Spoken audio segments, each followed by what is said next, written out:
Hello everyone and a very warm welcome to this distance learning mode lecture on the introduction to object oriented programming. In this lecture we'll be understanding the basic concepts of object oriented programming, the benefits of this kind of programming as compared to the procedural or the conventional type of programming. And we'll also understand the meaning of different terms associated with the object oriented programming and what are the benefits of those the methods and those terms as compared to the conventional programming. I would like to introduce myself at first. My name is Manish Rathod. I am presently posted at Narmada Control Authority Indore as Deputy Director Civil. Prior to this, I have worked in Central Water Commission Headquarters Design Wing, DNR Wing, for a period of 5 years, and also at Narmada National Water Academy for a period of 5 years as core faculty. Now, without wasting any more time, I would like to start with the topic of the introduction to object-oriented programming. I'm going to share my screen. I hope you are able to see the screen. So, this is a lecture basically on the introduction. So, I will not be going into the coding part. So, the code will not be discussed here because the syntax for every language is different. This is a generic lecture for introduction to object oriented programming approach. It's basically explaining the approach for object oriented and the benefits and different terminologies, not the actual syntax, because syntax will vary from language to language.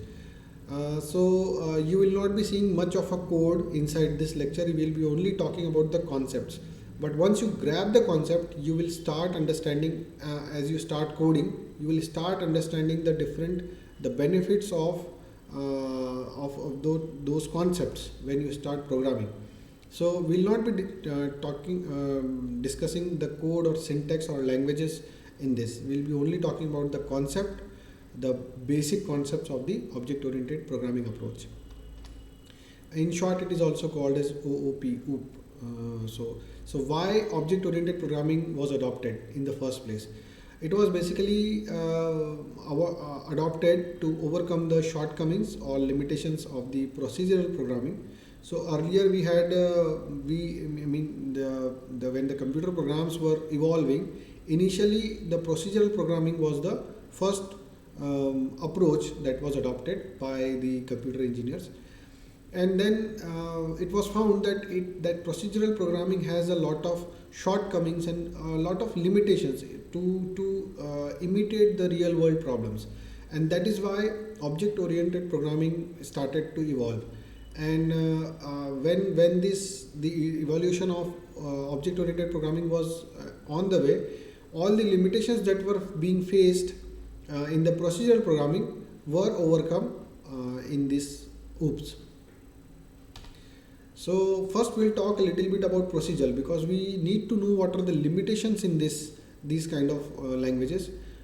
I'm not saying they are bad, but the thing is there are some limitations and the real world cannot be replicated more accurately in procedural programming. So let us discuss a little bit about procedural programming, that what are the shortcomings and so on, then we'll switch to the object oriented programming. So basically procedural programming is a kind of list of instructions. It is written in such a way that it's a list of instructions for the processor. Means you do execute this statement, then you execute this statement, then you execute this group of statements and so on. And if this particular thing is true or false, then you execute this particular set of instructions. Then for example, otherwise you execute these lines of instructions. That is a if-else, typical if-else loop, if-else condition. Then there are loops, like for example, for these many number of times you you repeat these instructions for these many times, or until this particular condition is met, this has to be repeated. These kind of instructions were written which were given to the processor for processing. That's it. So this was the conventional programming, and it was mostly oriented over the functions or algorithms.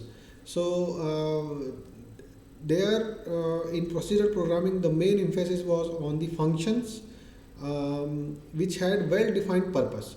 So one function may have a purpose of combining two strings, or one function may have a purpose of giving out the value of the square of a variable, or maybe any kind of well defined purpose. If you have a function was written for that, and that function used to return a value as a final result. So the procedural programming was mostly oriented, or I can say focused around the functions. The entire program was divided into functions, also called as subroutines, and then those functions and subroutines were accessed from the main function to do the job. So also some of the functions were grouped. That group of functions is usually called as module. But yes, these modules again are only a group of functions. They are not giving any special protection to data or any special functionality other than plain functions. Then there were some global variables which were available to all functions. So if any variable is supposed to be accessed by different for example, out of 20 functions, if a particular variable is to be accessed by 2 functions, then it has to be made as global. But the thing is, once it is made global, it will be accessible to all 20 functions. So there was no protection of these variables in procedural programming. And there is, of course, is some local data for individual function which is private, but that local data cannot be accessed by anything, not by the main function nor by the other functions. So this is the typical flow of these are the typical points of a procedural programming, and this is a typical structure of a procedural program. So there is a main program. It starts, for example, in C++, it starts with void main and then brackets, and then so that main program can then access different functions, and those functions can call another functions. You can have a function inside a function and so on. So main program is having access to every function, and all functions have access to each other. Okay. The reverse is not possible. Functions don't have access to the main function, but main program has access to all functions. And then there are some global variables. So those global variables are accessible to each and every function. Of course, these functions can have local data for temporary calculation or so. So, for example, finding the solution of a quadratic equation. So maybe you can have a local variable for determinant. So b square minus 4ac can be stored in a local variable, but that will be accessible only to that function, only for internal calculation purpose of that particular function. And then that function will return some value to the main function. Global data will be accessible to each and every function, and they are global and visible publicly to every function, including the main function. So there were some limitations that were faced by the computer engineers when they were working with the procedural programming languages. The first thing that was faced was there was no data protection. So global variables are visible to every function, including main function. So the thing is, if you want the access of that particular variable only to 2 functions out of 20 functions, accidentally it is possible that the remaining 18 functions may cause some changes in the global variable, which is not intended. So accidental change of data is possible. Of course there is no data protection. That global variable data is not protected, and accidental change of data may happen. And since you need the access of this particular global data only in 2 functions, it's not required to be visible to each and every function. So that was the first limitation, that the data was not protected in this case.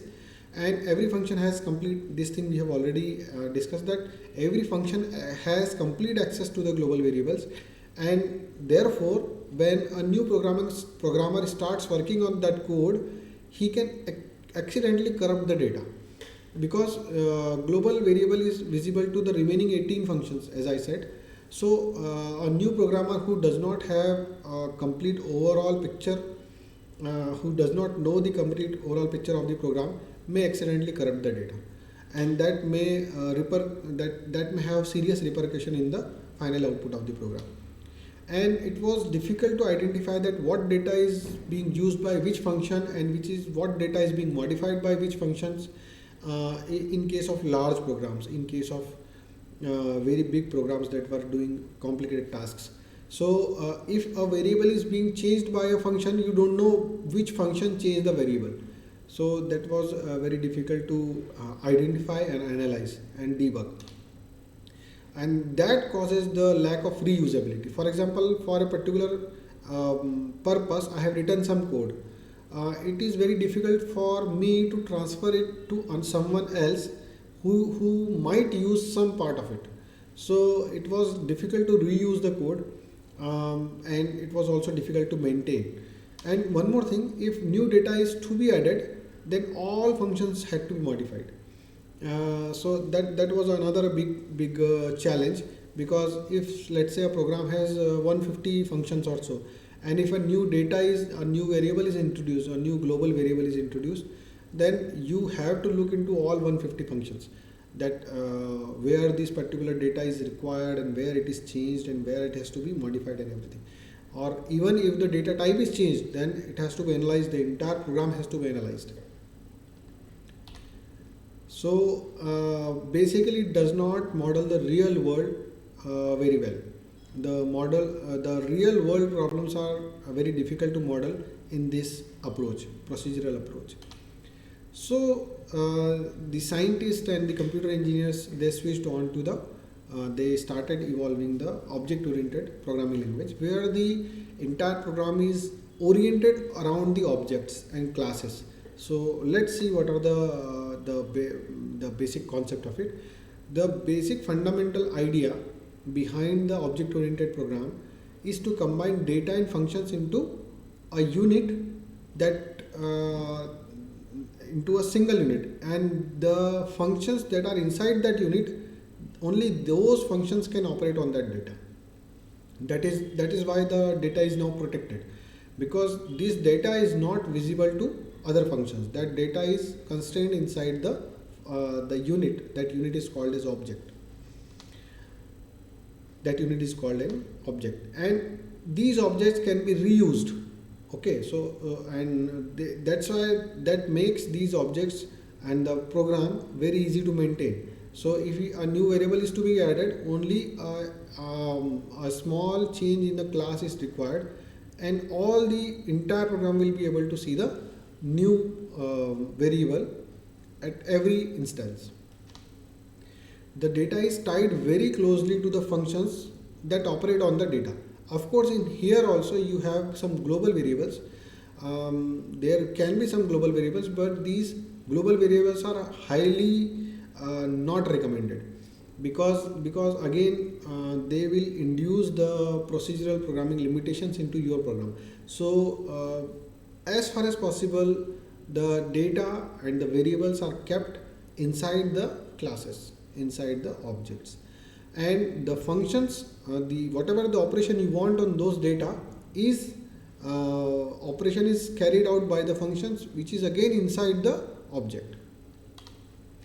The data object can be accessed only by the functions of that object, that we have already discussed, and communication of the data is done through functions. So let's say if there is a variable inside a object and you want to change that variable, you cannot change it directly. It has to be changed through a function, and that gives us a full control over the durability of the variable and integrity of the variable, because whenever you want to change that variable, it has to be done through a function, and anything that is not permitted to be changed, there is no function return to change the variable. That's it. So that is why the data is protected from the outside world, from the outside functions. This is a typical structure of the object oriented program. We have these units. These are objects. These are objects, and these objects have some data, means the variables or arrays or any data, strings or anything. And then you have functions. These functions can communicate with each other, and this data is protected and hidden from the outside world. So any outside function or outside program wants to communicate with the unit, this unit object, then it will communicate it through the functions, and these function will then access the data and give the output through these functions. These functions are also called as methods, and this data or variables is also called as members. So now since we have talked about the basic concept of object oriented programming, let's talk about few terms which are repeatedly used in object oriented programming. The first one is objects, that we have already talked about. What are the objects, what are the contents, what are the functions of objects. Then we have class. Class is a kind of user defined data type. And object is an instance of class. Okay, so we'll discuss a little bit more about in the coming slides. Then we have something called as encapsulation. Data and functions protected inside a unit, that is encapsulation. Abstraction means taking out the only data which is required and keeping rest everything to the inside the private scope of the function of the object, that is abstraction. Inheritance, taking the properties of a parent class to a child class, that is inheritance. Polymorphism, reusing the same code for different purpose, that is polymorphism. So we'll pick up one term at a time, we'll understand it, and then we'll switch to another term to completely understand the entire architecture of object oriented programming. Objects are the basic runtime entities of an object oriented system, and they represent maybe a person or place or any item that you can imagine that program has to handle. So an object will have some data members and some functions, right? These data members are generally private. They can be made public, but that is not recommended. And you have some functions. That functions will operate on the data members or the variables inside that particular object, and will give some output. For example, if you talk about an object car, then data members can be like the model, the year of manufacturing, the color of the car, and so on. Functions can be start, means start the engine, move, stop, and so on. So this is a typical real life or real world example of an object in a computer program. When a program is executed, the objects, they interact by sending message to one another. That is called as message sending.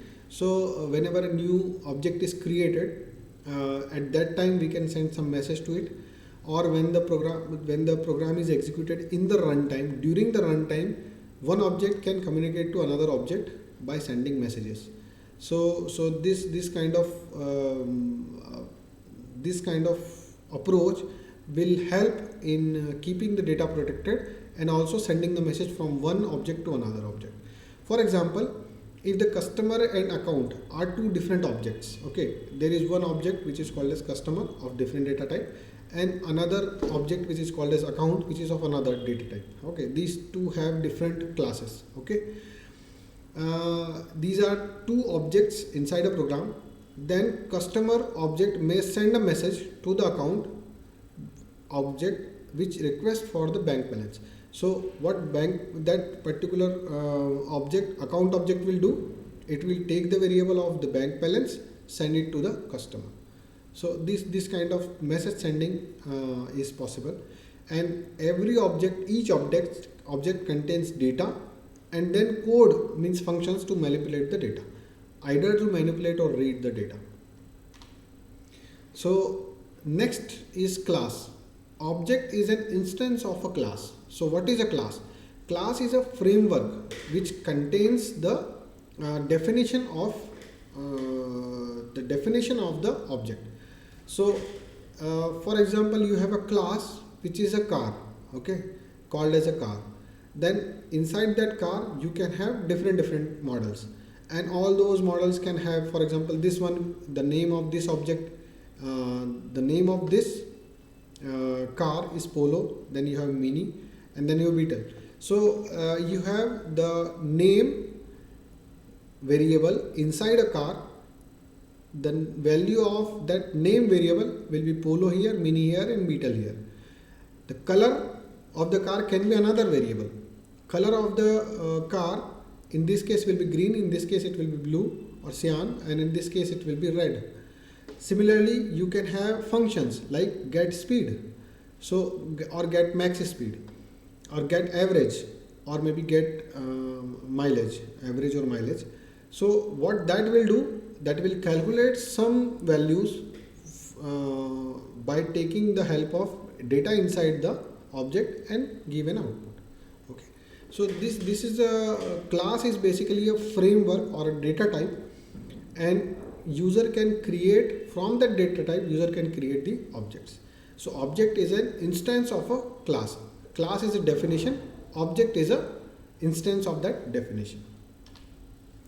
Classes are user defined data types. Okay, so there are some inbuilt data types, integer and boolean and strings, and maybe you can have long or double long, long double. These kind of internal hard coded data types are there. But there is some data, there is a data type which is called as car, that has the values of variables such as color, name, and speed and everything, and mileage and everything. That is again a user defined data type, and you can create variables out of this data type, and those variables of this data type are called as objects. That is the basic concept. Objects contain code and data which can be made user defined type using classes. Okay, so basically this is the reciprocating of the same thing. I'm making emphasis on the same thing, that class will define the type and object will be instance of that data type. Okay, so basically objects are the variables of the class, and once a class has been defined, we can create any number of objects for that class. So here we have three classes, three objects for one class. You can have as many number of objects as you want. Like if I want, I can have one integer inside my program, I can have 100 integers inside my program. Similarly, I can have one car type inside my model, I can have 100 more car types inside my model. So that is the benefit, that you can start reusing the same class for different objects. So we can create the object of a class using this syntax, the class name and then the object name. And here the class name is class which is already created, and object name is any user defined name. Okay, for example, for a student class, student Ram and Shyam. So student Ram and Shyam, Ram is a object of type student. Similarly, Shyam is an object of type student, and this student will define, this class student will define what are the variables and functions inside it. Variables can be like the name of the student, the roll number, the age, not age, date of birth, and so on. And it can have functions like get age. That will how it will do. It will take the variable date of birth, subtract it from the today's date, and it will give the age. It will give get roll number, get name, and so on. Okay. Here Ram and Shyam are the name of the objects for class student. The student is the name of the class. Ram and Shyam, it is the name of the objects. And we can create any number of objects for a class. All these objects will have all the variables and all the functions which are defined inside the student. Encapsulation. Encapsulation is the basic pillar or the basic principle of object oriented programming. Encapsulation means putting everything inside a capsule. So that is a very easy way to remember it. Put all the functions, methods and variables inside a capsule protected from outside world. So in simple word, encapsulation is a process of binding data members, means variables and properties, and member functions inside a single unit. That single unit is called as the class. The class is the unit. So that class will have some methods and some variables which is encapsulated inside a unit, single unit. See, this class starting here, ending here, and it has some data members and some methods. That is called as encapsulation in object-oriented programming. Through encapsulation, data is not accessible to the outside world and only to those functions which are wrapped inside the class. They can access those variables. Encapsulation solves the problem at the implementation level, and class can specify how accessible each of its members are. Okay, whether variables are public or private, or public, they can be private or they can be protected. Properties and methods, they also can be public or private to the outside world. Outside world means another function or another main function. Abstractions in object-oriented programming. Abstraction means taking only the necessary feature from the class without touching or without going into the detail or without going into the internal working or explanation of the program. For example, if I ask you that give me the average of 50 people, there is one way you give me every detail, the average age of, you can give me the age of every person, 50 people, and then I will calculate. This is one way. Or what you do, you calculate, take the age from every 50 people, then you sum all these, then divide by 50 and give me final output. So that is abstraction. The data abstraction is a programming technique or design technique that relies on the separation of interface and implementation. So how it is implemented, you don't care. You only talk about the interface. So I am asking, give me the average, you only give me the average. And I don't care about how it is calculated. Okay, it is for example, if you know that when you press the accelerator, the engine will speed up, or when you press the brake, the car will stop.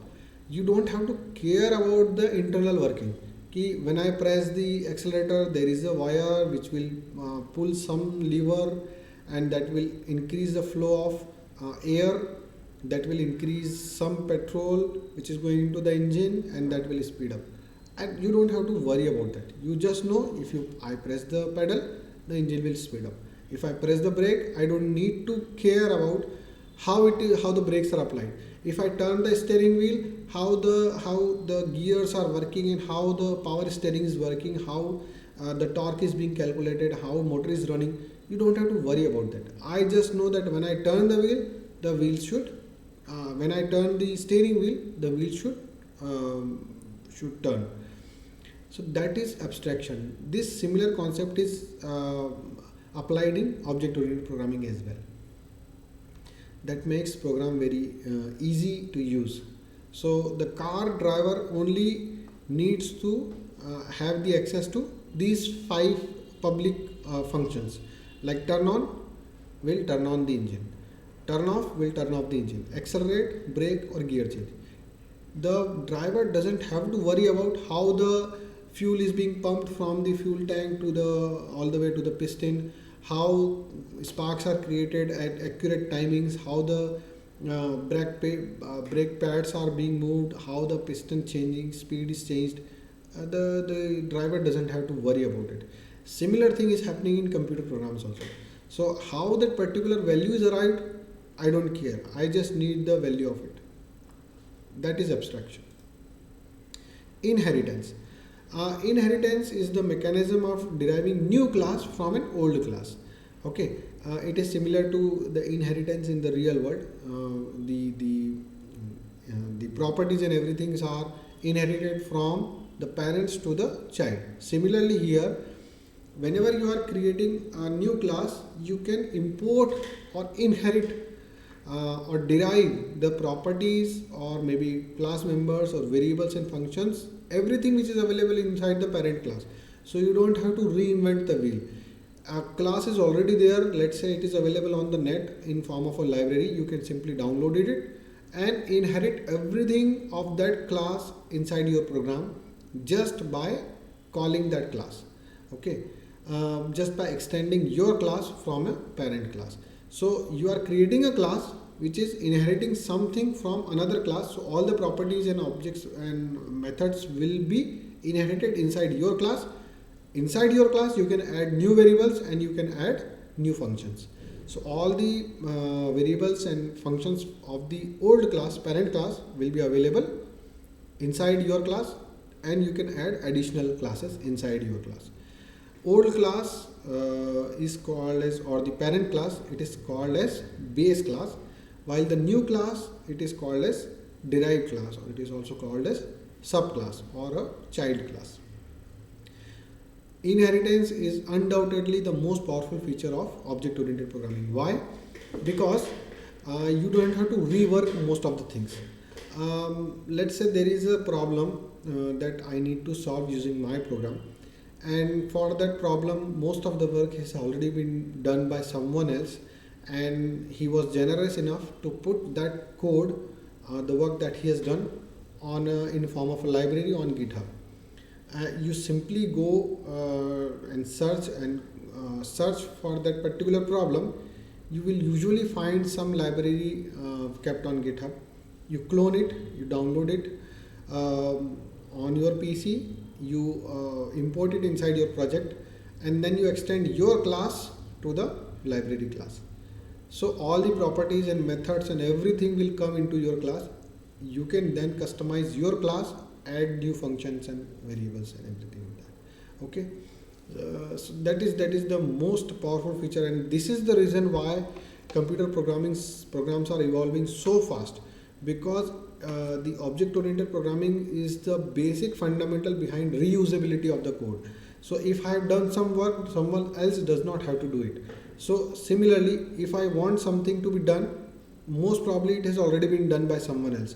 So with a little bit variation, so I can just download his work from the net and import it inside my project.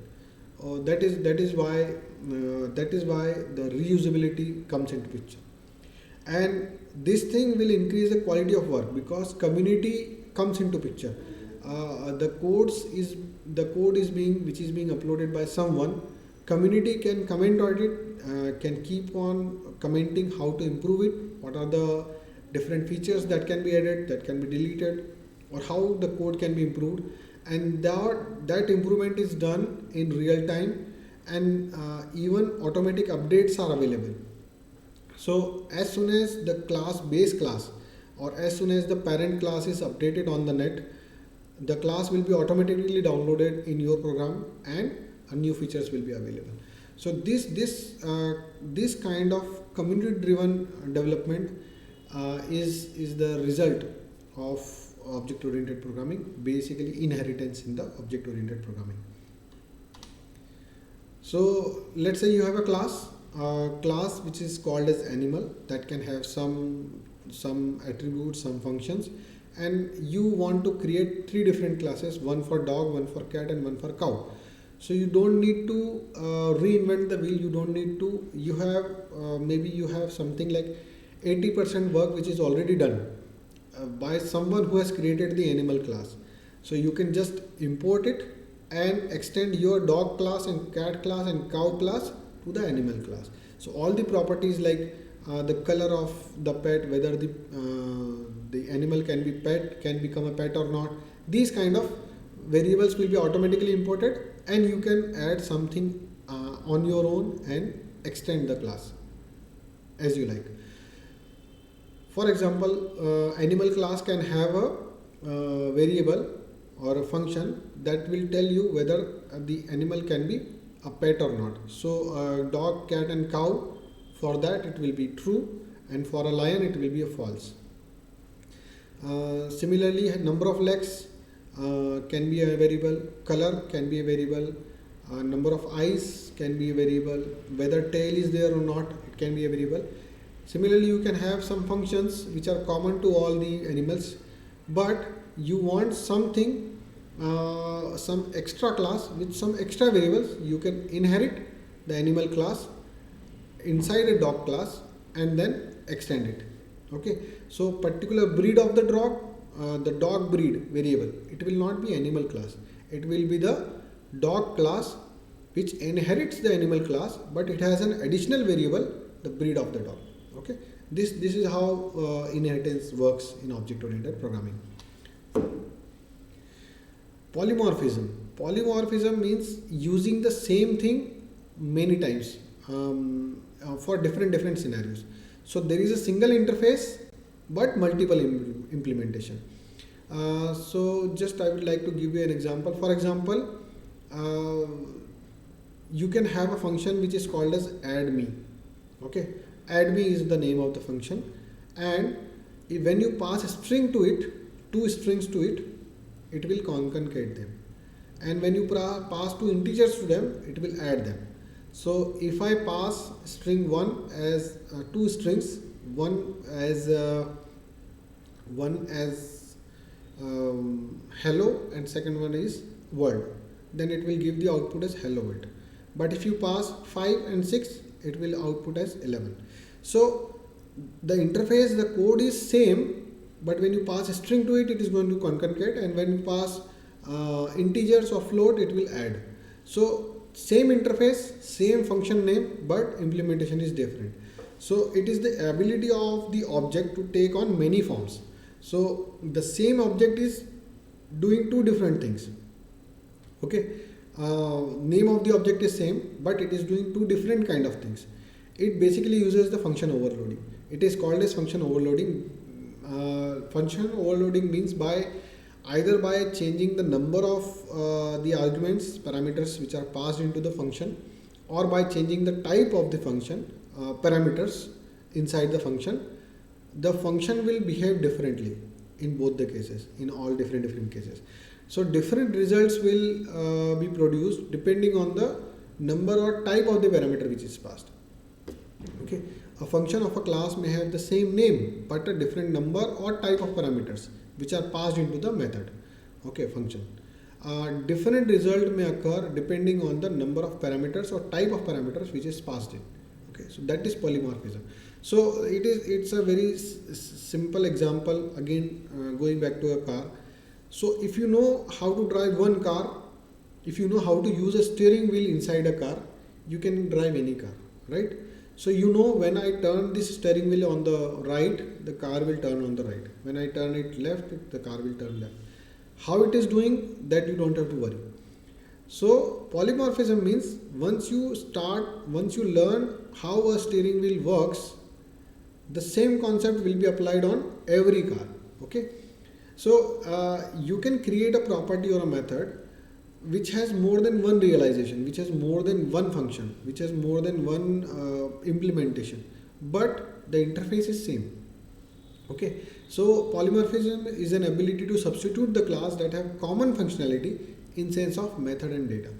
And again, it is a very powerful feature because you can have a function that can take the input as a strings and booleans and integers and different kinds of, and even some function can have, maybe you can pass one parameter or two parameter or 15 parameters, and for each case it is going to behave differently. That's how polymorphism works. So basically now all the terms that we have used in the object oriented programming have been covered, and let's talk about the summary, or it is basically the concluding slide of the presentation. It will discuss all the benefits of object oriented programming. The first one is user defined data types that can be created. The user defined data types are called as classes, and the variable of these user defined data types are called as objects. Code can be reused using inheritance. So by inheritance you can use the same code again and again by inheriting the properties and methods of the parent class inside a child class. Data can be hidden by encapsulation. So there is no accidental corruption of data, or there is no accidental change of data or deletion of data by a new programmer who is not conversant with the overall picture of the program, because the data is encapsulated within a unit, within the object. It cannot be corrupted by a new programmer or by someone accidentally. Functions can be overloaded by polymorphism. So same functions inside the objects can be overloaded and can behave differently if you pass different types or different number of arguments inside the function. Some functions or operator can be used for multitasking. So same function you can use by changing the number of arguments that you pass, or by changing the type of the argument. You can use the same function for different tasks or multitask. The object-oriented system can be easily upgraded from a small system to larger system, and that is the reason why now large code also are becoming easy to create, because what you can do is you can create a class, and using that class itself is very complicated. Okay, that the function that it is doing is very complicated, but that class can simply be imported inside that library can be imported inside your program, and you can simply use the interface which is defined by the class programmer of the class. By using that interface, you can completely interact with the class. The maintenance costs are less, because if some particular function or some variable has to be changed, you don't have to change maybe at 100 places, at 100 instances of the code. It has to be changed only inside the class. Okay, so if for example the method of calculating the average of the car or the mileage of the car is changing, you have to just change the code inside the class. That's it, and it will be applicable to each and every instance, each and every object which is the instance of that car particular class. And it is very simple to implement. It is way more simple to implement once you start understanding the concept of classes and objects and object-oriented programming. Then you will understand that when the programs become large, how easy it is to implement and import and modify the classes as compared to the procedural programming. So it's very simple to understand, but the thing is you must be knowing that these things exist, and the syntax will change from language to language. PHP will have some other syntax, the Java will have some other syntax, or Python will have some other syntax, but the basic concept remains the same. So that's it for now. This was all about the classes and object-oriented programming and objects and all the terms related to object-oriented programming. If you have any questions or doubts, you can always contact me. I have given my contact details here. This was basically a very basic, this lecture was only to give a basic understanding of the object-oriented programming, but there is a lot to learn, because the object-oriented programming itself, understanding the concept is not sufficient. You have to practice it with starting with small codes, very small snippet of codes, and then when you start understanding the concept of it, you will start gaining confidence in it, and you will see, you yourself will see that it is very easy to develop codes using object-oriented approach as compared to the procedural approach. Initially, when you start learning the language, programming language, procedural seems easy and object-oriented seems complicated. But when you talk about large codes, a few thousand lines of codes or few 100,000 lines of codes, in that case object-oriented programming makes it very easy to reuse the code and modify and maintain the code. So that's all for now, friends. I hope you learned, you will take something out of the lecture and learn something new. I hope you learned something new from this lecture. Thank you very much. Thanks a lot.